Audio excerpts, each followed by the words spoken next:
What's up guys, welcome back to another episode of HHN Twitter Roundup for the month of April, where we gather the most important and most interesting tweets from John Murdy, the creative director of HHN Hollywood. I share my thoughts and then we can have a conversation in the comment section down below. Before we jump into that though, I just want to let you guys know I have some awkward Arsic Stranger Things inspired merchandise available now.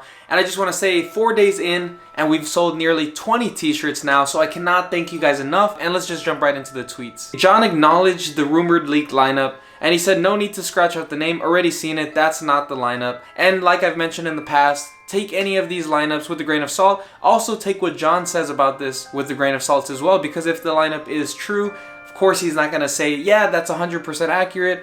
I think there's going to be about maybe a 50 or 60% split. Half of the properties are true, half of the properties maybe will come next year, or maybe will never come. So we just have to wait and see. Murdy said, I did come up with an original maze concept this year, but it got shelved due to other properties coming in, maybe in the future. And that is a bummer because I feel like John and Chris's original ideas are really solid. I've mentioned that in previous videos, and I think adding a little bit of variety to an IP-based lineup just makes the event feel a little bit more full and well-rounded. So hopefully next year we see maybe 2 originals instead of just 1. Murdy responded to a fan saying that we'll see another maze announcement sometime next month. So in the month of May, I really hope we see either a cult classic or something that's a little bit more old school announced. So maybe the classic Monsters maze, or maybe the Thing, or Trick or Treat. Because we have this giant big property that's well known like Stranger Things announced. They're gonna have to separate the announcements a bit, throw something in there for the old school or cult classic fans, and then they'll announce another big property. The Real Gamer asked, will Frequent Fear Passes be available this year? And he said, I think so. I used it so much last year. Me and Hot Dog went 9 times. And it was a blast. Even though last year wasn't one of my favorite years, you can just go and explore and just sit in the scare zones and watch the scare actors do their thing.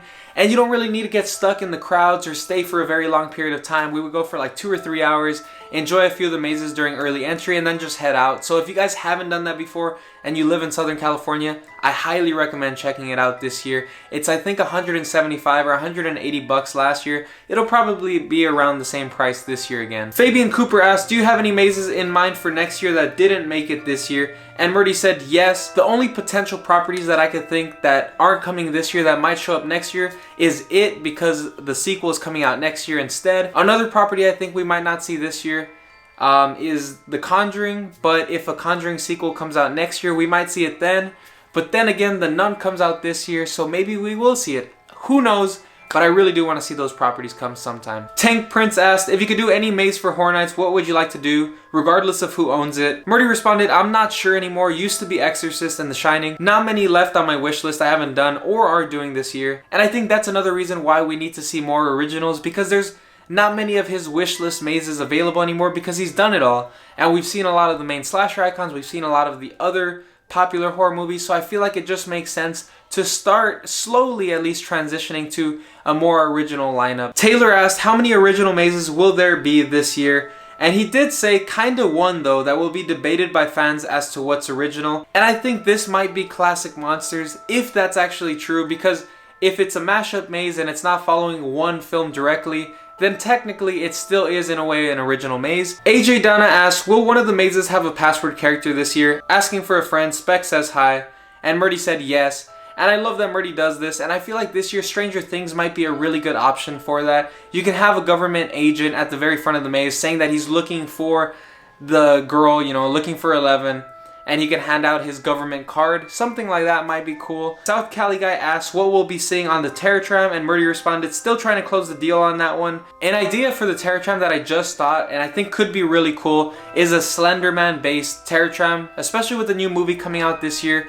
Even if the movie's not good, I think the concept behind it could be really creepy, especially if they have it pretty dark throughout the Terror Tram and they hand each group one flashlight. Maybe it's not possible, but I think that would add an extra level of unfamiliarity to a Terror Tram that has gotten a bit stale in the past couple of years. Another fan asked, will there be a scare zone with chainsaws this year? Murdy said there will be chainsaws, and I really would love to see that killer scare zone that he showed off at Monsterpalooza come back with a ton of chainsaws. The character design looked really cool, It had this like BDSM type vibe to it, these chains and metal masks and all that stuff, but it looked really, really cool. So hopefully Killers does make a return this year. Someone also asked when we'll be seeing tickets for Hollywood go on sale, and he said either late July or early August, I'm told. Then Murdy fills us in with some updates as to what's going on right now. He said that now all the maze outlines are done and all the drawing packages are either done or in development, turning my attention back to writing the full treatments. The maze outlines are pretty much just the narrative of the experience written for the guest POV. That's hard enough for a movie, but when it's a TV show like Stranger Things, it takes a lot longer.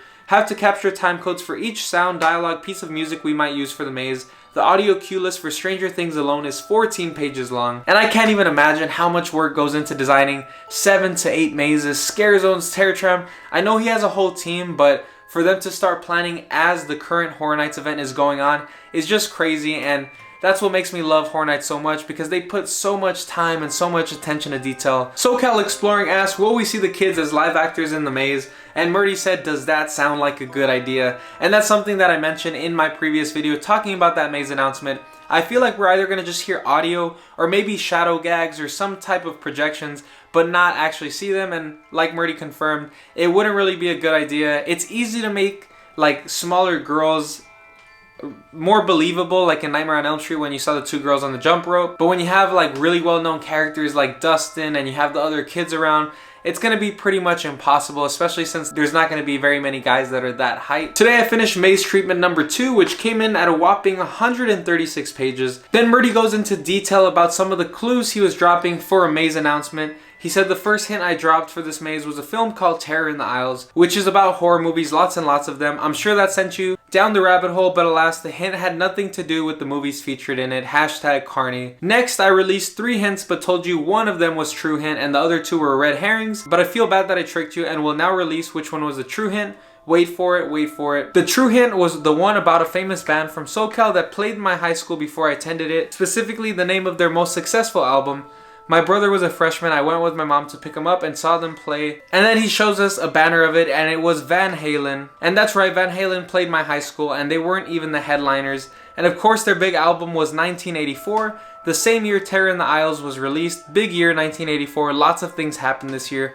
More hints to come. And I've mentioned before, I don't know about code names. I don't really follow hints or anything like that. So what do you guys think about all the clues he's giving out? What potential property is he talking about? Murdy said, forgot to mention that Chris and I will be returning to Midsummer Scream to host a panel on HHN, so hope you can join us in July. We'll focus on the maze I just finished writing the treatment for, which I'm very excited to share with you, details to come. And there you guys have it. I hope you enjoyed this video. If you did, hit that like button, subscribe to the channel, and I will see you guys in just a couple of days with another HHN speculation video.